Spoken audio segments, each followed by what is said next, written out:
사회복지시설 종사자분들에게 도움이 되는 우리가 알아야 할 결핵에 대해 말씀드리겠습니다. 결핵이란 결핵균이라는 세균이 우리 몸에 들어와서 발병하는 만성 전염성 질환입니다. 과거 항결핵제가 없었을 때는 결핵에 걸리면 50% 이상이 사망했을 정도로 많은 생명을 앗아갔던 무서운 전염병입니다. 결핵균은 한 번 감염되면 일평생 사람 몸에 균이 생존하고 면역력이 떨어질 경우 결핵이 발병할 수 있습니다. 결핵에 감염되면 일평생에 걸쳐 약 10%가 환자로 진행되며 그 중에서 절반은 감염된 후 2년 이내에 결핵이 발병하게 됩니다. 결핵이 발병했을 때 치료를 하지 않으면 5년 이내에 50% 이상이 사망할 수 있는 치명적 질환이지만 꾸준하고 올바른 치료와 검사를 받는다면 약물 치료로 완치할 수 있습니다. 처음 치료하는 경우에는 6개월 치료를 하게 됩니다. 그렇다면 결핵은 폐에서만 발병될까요? 그것은 아닙니다. 결핵은 대부분 폐에서 발병하지만 우리 몸 어디에서나 발병할 수 있습니다. 결핵이 림프절에서 발병하면 림프절 결핵, 척추에서 발병하면 척추 결핵이라고 부르고 이와 같이 폐 이외에 발병하는 결핵을 폐외 결핵이라고 합니다. 결핵균의 특징을 살펴보겠습니다. 그림에서 보시는 것처럼 현미경으로 결핵균을 관찰하면 결핵균은 가늘고 긴 막대 모양인 것을 확인할 수 있습니다. 일반 균에 비해 증식 속도가 느리며 열과 햇빛에 약하고 산소가 있어야 살 수 있는 호기성 균입니다. 결핵은 아직도 심각한 질병입니다. 우리나라는 OECD 국가 중 결핵 발생률, 유병률, 사망률이 1위입니다. 결핵이라는 질병에 관해서 우리나라는 아직 후진국입니다. 그리고 우리나라 전체 전염병 중에 사망자 수도 1위입니다. 매스컴에 많이 나오는 사스나 메르스보다도 월등히 사망자 수가 많습니다. 매년 결핵으로 2,200여 명이 사망하고 전 인구의 30%가량이 이미 결핵에 감염되어 있습니다. 이전 슬라이드에서 말씀드렸던 것과 같이 OECD 가입국과 비교하면 우리나라는 아직 결핵 후진국입니다. 한국전쟁과 더불어 1960년대에 가난했던 우리나라 상황은 결핵을 폭발적으로 증가시켰습니다. 그렇기 때문에 경제 수준에 비해 결핵 환자 수가 일본, 미국, OECD 평균보다도 월등히 높습니다. 일본에 비해 4배 이상, 미국에 비해 무려 25배 이상이나 높은 것을 볼 수 있습니다. 2016년 결핵 환자 신고수를 보면 결핵 환자 수는 4만여 명이 되고 신환자 수가 2016년 한 해만 3만 892명으로 결핵 환자의 79%를 차지하고 있습니다. 결핵은 중장년층 연령 이상에서 환자가 많으며 여성보다 남성에서 환자가 많습니다. 그렇다면 결핵은 어떻게 감염될까요? 결핵균의 전염은 공기를 통해 감염이 됩니다. 결핵 환자가 재채기, 기침, 말하기, 노래를 하면 결핵균이 포함된 미세한 가래방울과 함께 결핵균이 공기 중으로 배출됩니다. 공기 중으로 나온 결핵균의 대부분은 바로 사멸되지만 일부는 수시간 생존해서 다른 사람이 숨을 들이마실 때 폐 속으로 들어가서 감염을 일으킵니다. 그래서 결핵을 공기매개성 전염병이라고 합니다. 예를 들면 결핵 환자와 5분간 대화를 할 때와 기침을 한 번 하는 경우 3,500개 정도의 결핵균이 나온다고 하며 결핵 증상이 심하거나 폐에 공동이 있는 경우에는 재채기를 한 번 할 때는 약 100만 개 이상의 결핵균이 나온다고 합니다. 결핵균의 전염성은 환자마다 다릅니다. 몸속에 결핵균이 많아야 그 중에 일부가 밖으로 배출되기 때문에 폐결핵 환자라도 전염성이 모두 심한 것은 아닙니다. 객담 현미경 검사를 도말 검사라고 하는데 도말 검사에서 양성이면 체내에 균이 많은 것을 의미합니다. 따라서 도말 양성이면서 기침을 많이 하는 환자가 가장 전염성이 높습니다. 그 다음으로는 도말 양성이지만 기침은 없는 환자의 경우에는 결핵균이 공기로 배출이 적게 되므로 기침을 하는 경우보다 전염성이 낮습니다. 그렇기 때문에 도말 검사와 배양 검사에서 균이 나오지 않고 기침만 하는 사람이면 전염성은 아주 낮으며 균 음성이면서 기침도 없다면 주변 사람들에게는 거의 전염되지 않았다고 볼 수 있습니다. 결핵은 공기를 매개로 하는 전염병이기 때문에 외부 공기와 순환이 잘 안 되는 실내, 특히 햇빛도 잘 안 들어오는 곳은 더욱더 위험합니다. 잠수함이 대표적인데요. 한번 잠수하면 외부 공기와 순환이 안 되고 햇빛도 들어오지 않습니다. 그림으로 보시는 잠수함 사례를 보면 한 명의 승무원이 결핵으로 발생되었는데 308명 중 139명이 잠복 결핵 감염이 되고 추가로 7명이 결핵 환자로 발생했습니다. 비행기도 위험하겠죠?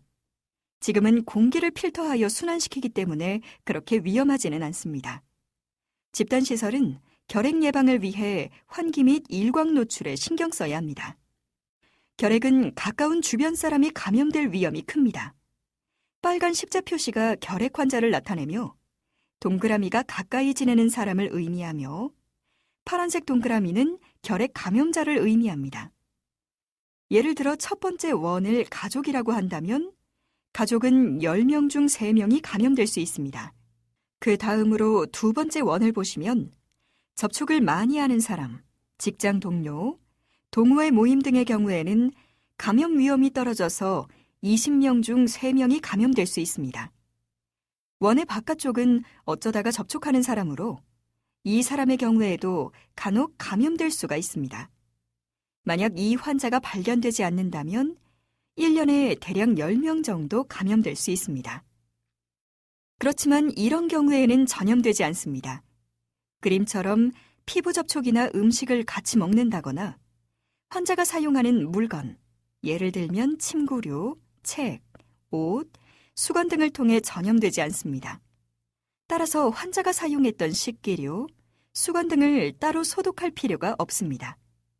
문제는 같은 공간에서 머무는 시간이 많은 경우에 공기를 통하여 전염이 되는 것입니다. 폐회결핵 환자도 전염성이 없으며 전염성이 높은 환자라도 약물 치료를 잘 받으면 2주 이내에 전염성이 거의 없어집니다. 결핵의 가장 대표적인 결핵 증상은 기침, 가래입니다. 그렇기 때문에 2주 이상 기침이 지속되면 결핵을 의심합니다. 그 외 증상으로는 체중 감소, 피로감, 식욕 부진, 오후 미열, 흉부 통증 등이 있을 수 있습니다. 그렇지만 결핵 발병 초기에는 아무런 증상이 나타나지 않을 수도 있어서 우연히 건강검진에서 발견하는 경우도 있습니다. 그렇다면 어떠한 경우에 결핵 검사를 받아야 할까요? 기침이 2주 이상 지속되면 반드시 결핵 검사를 받아야 합니다.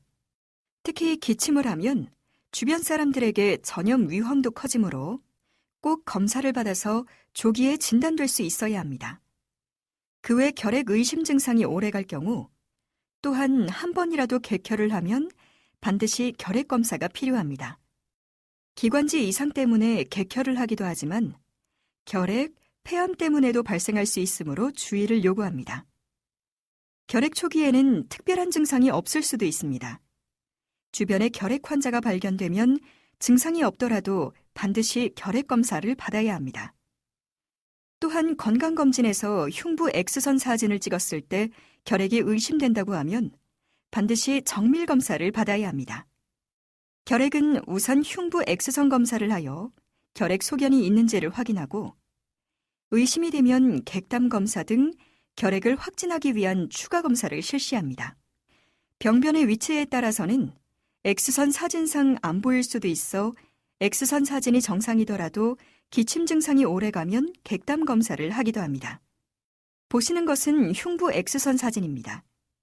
왼쪽의 건강한 폐와 오른쪽의 결핵에 걸린 폐를 비교해 보겠습니다.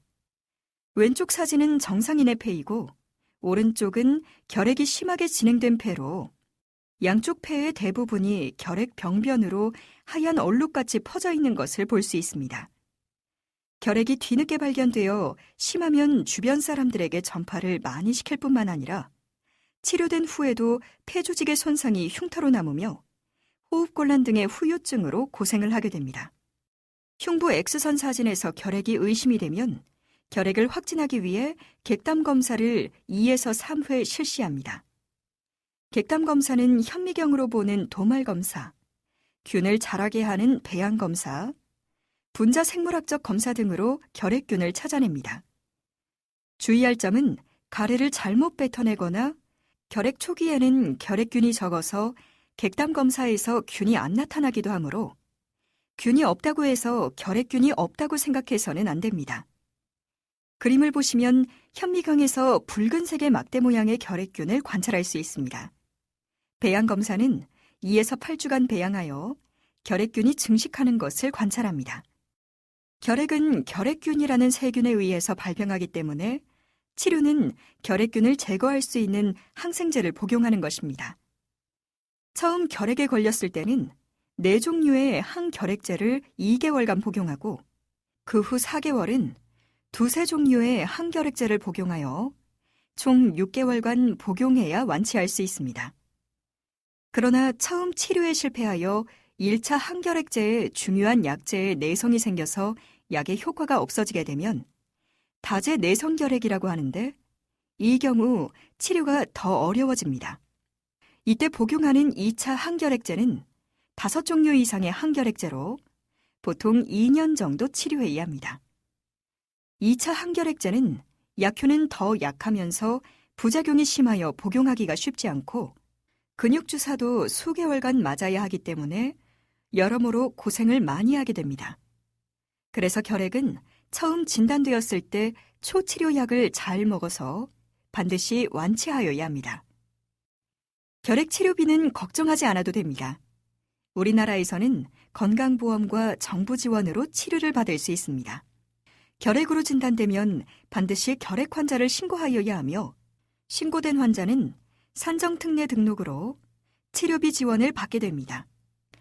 다제 내성결핵이 되면 진료비 부담도 커지지만 다행히 우리나라에서는 2016년 7월부터 보험급여 본인부담금은 100% 지원받을 수 있습니다. 결핵 치료에서 가장 중요한 것은 의사의 처방대로 약물 치료를 잘 받는 것입니다. 치료 실패하여 다제 내성결핵으로 진행되지 않으려면 규칙적으로 약을 복용하는 것이 중요합니다. 의사의 정확한 처방하에 최소 6개월 이상의 치료 기간 동안 매일 꼬박꼬박 약을 복용하는 것입니다. 규칙적으로 복용하면 치료 실패할 가능성이 거의 없고 완치된 후에도 다시 재발하는 경우가 거의 없게 됩니다. 치료를 실패하는 경우 약을 제대로 복용하지 않거나 중단했을 때 많이 발생하게 됩니다. 이를 예방하기 위하여 병원과 보건소에서는 결핵관리전담 간호사가 완치될 때까지 결핵 상담과 교육, 복약 관리를 해줍니다. 결핵이 무서운 이유는 제대로 치료하지 않으면 매우 위험해지기 때문입니다. 약을 제대로 안 먹거나 복용을 중단하면 결핵균이 다시 증식합니다. 치료를 제대로 하지 않으면 복용 중인 약제에 내성이 생겨 더 이상 듣지를 않아서 치료를 실패하게 됩니다. 치료 실패할 경우에는 2차 항결핵제로 다시 치료를 해야 하는데 2차 약제들은 부작용이 심하고 약효는 떨어져서 처음 치료할 때보다 더욱 힘듭니다. 또다시 약을 제대로 복용하지 않으면 2차 항결핵제에도 내성이 생겨서 치료를 실패하게 됩니다. 이렇게 2번 이상 치료 실패를 하면 고칠 수 있는 치료약이 거의 없습니다. 다행히 근래에는 신약이 개발되어 상황이 조금 호전되었지만 3차 치료 시에도 4제 이상의 약제가 필요하므로 치료가 쉽지 않습니다. 결국 치료를 제대로 하지 못하면 난치성 결핵으로 진행되고 절반 이상의 환자는 사망하게 됩니다. 결핵은 공기 중으로 전염된다고 하였죠. 그러면 치료받는 동안 주변 사람들에게 계속 전염을 시킬까요? 간혹 오해하시는 분이 많습니다. 그림에서 보시는 것처럼 약물 치료 후 체내 결핵균은 급격히 사멸됩니다. 결핵약을 2번만 복용하더라도 균수가 20분의 1로 감소하며 2주 정도가 지나면 전염성은 거의 사라집니다. 따라서 주변 환자가 치료를 제대로 하고 있으면 전염될 걱정은 하지 않아도 됩니다. 학교나 직장으로의 복귀는 전염성이 없다는 의사소견을 첨부하면 됩니다. 그럼에도 불구하고 6개월 이상 치료를 하는 것은 소수의 생균이 활동하기 때문이며 활동을 하지 못하도록 하기 위함입니다. 결핵은 공기 중으로 전파되므로 여러 사람이 모여서 생활하는 곳에서 한 사람이 결핵이 발생하면 주위 사람들에게 전파를 시키게 됩니다. 관련 뉴스를 보도록 하겠습니다. 예년보다 빨리 찾아온 겨울 한파로 이 감기 같은 호흡기 질환이 발생할 가능성이 높아졌습니다. 그런데 기침이 만약 최소 2, 3주 이상 지속된다면 한 번쯤 결핵을 의심해 검사를 받아볼 것을 보건당국이 권고했습니다. 김호준 기자가 보도합니다. 감기를 달고 산다. 이번 감기는 워낙 독해 한 달이나 갔다. 말들은 이렇게 하지만 원래 감기는 보통 일주일이면 떨어집니다. 대신 기관지염 같은 합병증이 발생해 기침이 오래가는 것일 뿐입니다. 그런데 질병관리본부는 기침이 최소 2, 3주 이상 가면 결핵 검사를 받아볼 것을 권고했습니다. 2주 이상 기침과 발열, 체중 감소와 수면 중 식은땀 같은 증상이 있거나 결핵 환자와 접촉한 경우에는 반드시 결핵 검사를 받아야 한다고 강조했습니다. 결핵의 가장 흔한 증상인 기침은 감기와 천식, 기관지염 등 다른 호흡기 질환에서도 관찰돼 구별이 어렵습니다. 그만큼 감기로 오인하고 지나치는 경우가 많습니다. 하지만 결핵은 전염성이 강한 데다 한 해 2,300여 명이 사망할 정도로 치명적이어서 경각심을 높일 필요가 있습니다. 결핵은 피로와 스트레스 등으로 인한 면역력 저하가 원인이 될 수 있어 평소 충분한 영양 섭취를 하는 게 좋습니다. 또 주로 호흡기로 감염되기 때문에 기침이나 재채기를 할 때 입과 코를 가리는 습관이 중요합니다. YTN 김호준입니다.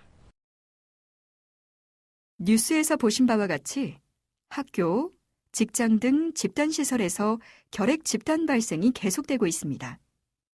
표에서 보시는 것과 같이 국가에서는 집단시설에서 결핵 환자가 발생하면 역학조사를 하여 접촉자 검진을 합니다.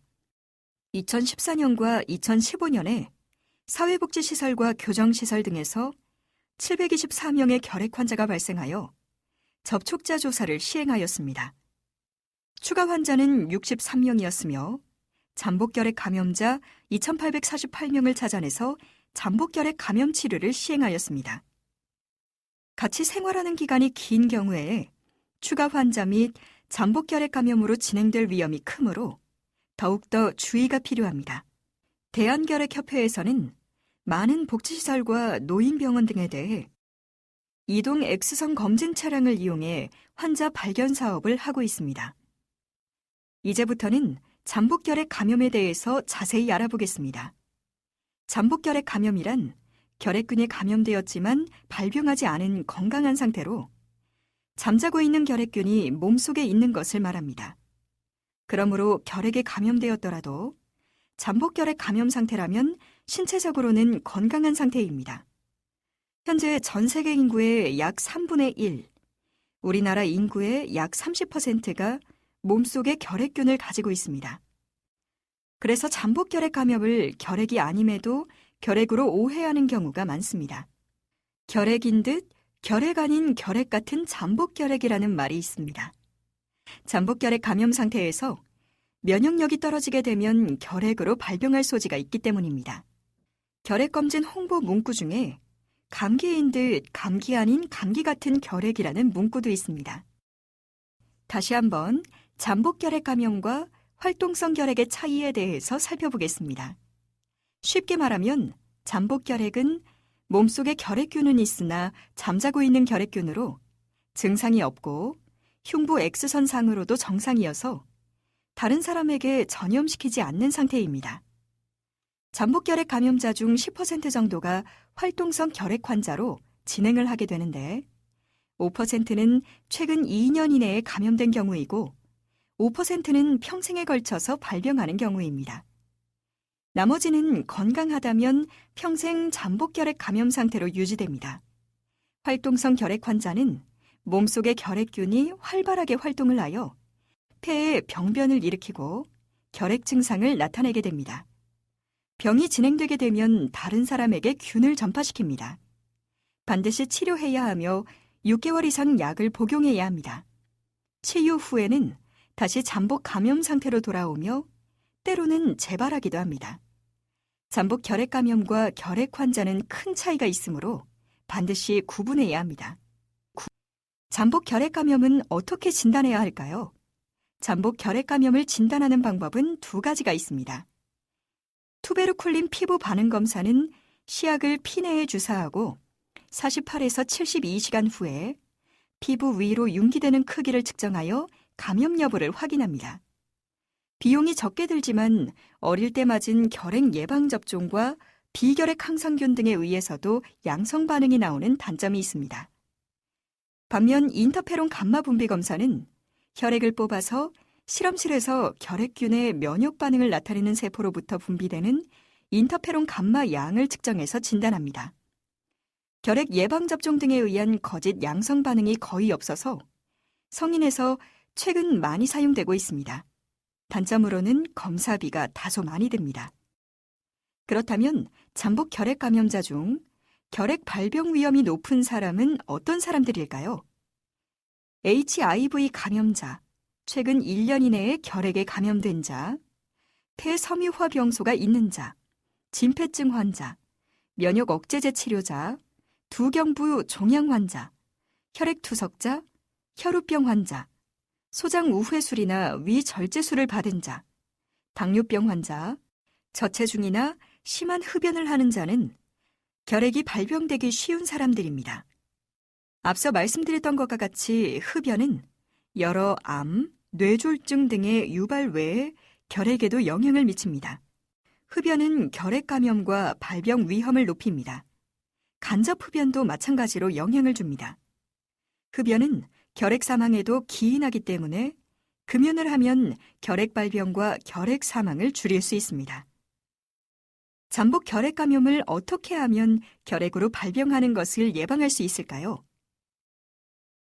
최근에 전염성 환자와 접촉하였으면 감염되었을 위험성이 높고 발병할 위험도 높기 때문에 반드시 결핵 검사와 잠복 결핵 감염 검사를 받고 양성인 경우 결핵으로의 발병을 막기 위해 잠복 결핵 감염 예방 화학 치료를 받아야 합니다. 그 외 면역 기능을 떨어뜨리는 질환을 갖고 있으면 최근 접촉자가 아니더라도 잠복 결핵 감염 검사와 치료가 필요합니다. 잠복 결핵 감염 치료 방법은 아이나라는 한 가지 약을 9개월 먹거나 아이나와 리팜피신을 같이 3개월 먹거나 리팜피신 한 가지만 4개월 복용하는 방법이 있습니다. 앞서 말씀드렸던 잠복 결핵 감염 치료를 예방 화학 치료라고도 합니다. 잠복 결핵 감염 치료는 치료하지 않은 사람과 비교를 하였을 때 치료한 경우 발병 예방 효과는 60%에서 90%입니다. 연구 결과에 따라서는 예방 효과가 30%에서 40%에 불과하다고 나오는데 이것은 제대로 약을 복용하지 않았기 때문입니다. 국제항결핵연맹의 연구조사에서 규칙적으로 복용을 완료하면 예방 효과가 90%에 달한다고 하였으며 결국 예방 효과가 낮은 연구는 약을 제대로 복용하지 않은 것에 기인한다고 볼 수 있습니다. 그러나 예방 화학 치료의 어려움은 아프지 않은 건강한 사람이 결핵약을 최대 9개월간 복용하기가 쉽지 않은 것입니다. 그렇기 때문에 여러 연구에서 치료 기간이 짧은 처방일수록 치료 완료율이 높으며 완료율이 높으면 당연히 예방 효과도 증가합니다. 결핵뿐만 아니라 많은 호흡기 감염병이 올바른 기침 예절만 따르더라도 많이 예방할 수가 있습니다. 올바른 기침 예절에 대한 동영상을 보시겠습니다.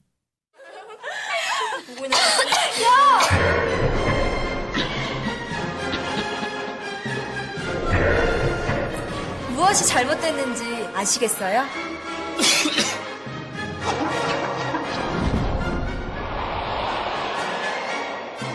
눈치채셨나요? 그럼 지금부터 올바른 기침 예절 실천 방법에 대해서 알아볼까요?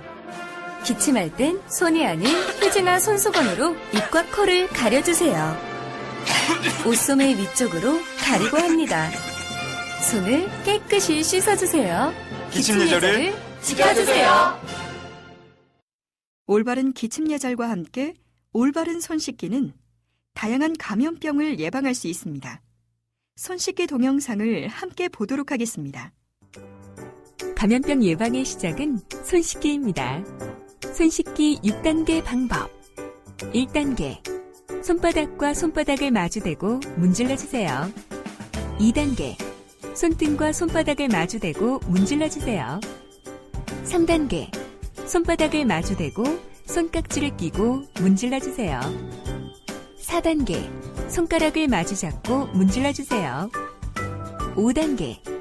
엄지손가락을 다른 편 손바닥으로 돌려주며 문질러주세요. 6단계. 손가락을 반대편 손바닥에 놓고 문지르며 손톱 밑을 깨끗하게 하세요. 감염병 예방은 내 손으로. 올바른 손 씻기. 질병관리본부. 결핵균의 공기 전파를 막는 방법으로 기침 예절 외에 실내 공기를 잘 환기해 주는 것입니다. 환기를 잘 해주는 것으로도 호흡기 감염병과 결핵 예방에 도움이 됩니다. 결핵균은 햇빛에 약하니 창문을 열고 햇빛이 잘 들어오도록 하면 더욱 좋습니다. 또한 결핵뿐만 아니라 많은 호흡기 감염병도 개인이 마스크를 잘 착용하여 사람들에게 전파를 감소시키면 위험을 예방할 수 있습니다. 본인이 호흡기 감염병에 걸렸을 경우 또한 걸리지 않았더라도 증상이 의심될 때 마스크를 착용하면 감염 예방에 도움이 됩니다. 메르스 사태 때 이러한 기본을 지키지 않아서 유행한 것도 원인 중 하나라고 할 수 있습니다. 다시 한번 강조하겠습니다. 결핵은 누구나 걸릴 수가 있습니다. 기침이 2주 이상 가면 진료를 받도록 합니다. 결핵은 치료를 하면 전염성은 곧 소실됩니다. 기침을 할 때는 기침 예절을 지키세요. 결핵 검사와 잠복 결핵 감염 검진을 통하여 결핵으로부터 우리 자신과 입소자들을 지켜주세요. 잠복 결핵 감염 양성이라도 건강한 사람입니다. 예방 화학 치료를 하면 결핵 발생을 최소화할 수 있습니다. 지금까지 말씀드린 내용으로 퀴즈를 풀어보겠습니다. 결핵은 공기를 통해 전염된다. 맞습니다. 결핵 환자가 사용한 식기류는 소독해야 한다. 아닙니다. 결핵균은 공기를 통해 전파되므로 식기류를 통해서는 전염되지 않습니다. 결핵의 증상에는 기침, 가래, 체중 감소가 있다. 맞습니다. 이 외에도 객혈, 흉부 통증, 식욕 감소가 있을 수 있으며 증상이 없는 경우도 있습니다. 결핵은 치료가 끝날 때까지 전염성이 있다. 아닙니다. 결핵약을 잘 복용하면 2주 정도가 지나면 전염성은 거의 사라집니다. 잠복 결핵 감염자도 격리해야 한다. 아닙니다. 잠복 결핵 감염은 결핵균이 잠자고 있는 건강한 상태이고 병도 아니므로 격리할 필요가 없습니다. 잠복 결핵 감염자는 치료가 필요 없다. 아닙니다. 치료를 통하여 결핵이 발병하는 것을 예방할 수 있습니다. 보시는 사진을 설명하면 아이들이 바닷가에서 노는 사진처럼 보이지만 사실은 모두 결핵을 앓는 아이들입니다. 1940년대 이전에 결핵약이 없었을 때는 치료를 위해 바닷가에서 맑은 공기와 햇빛을 쐬는 치료밖에 할 수 없었습니다. 결핵 퇴치에 모두 노력하여 우리의 후손들에게는 더 이상 결핵으로 고통받는 일이 없도록 노력하여야 할 것입니다. 여기까지 사회복지시설 종사자분들에게 도움이 되는 우리가 알아야 할 결핵에 대해 말씀드렸습니다. 끝까지 들어주셔서 감사합니다.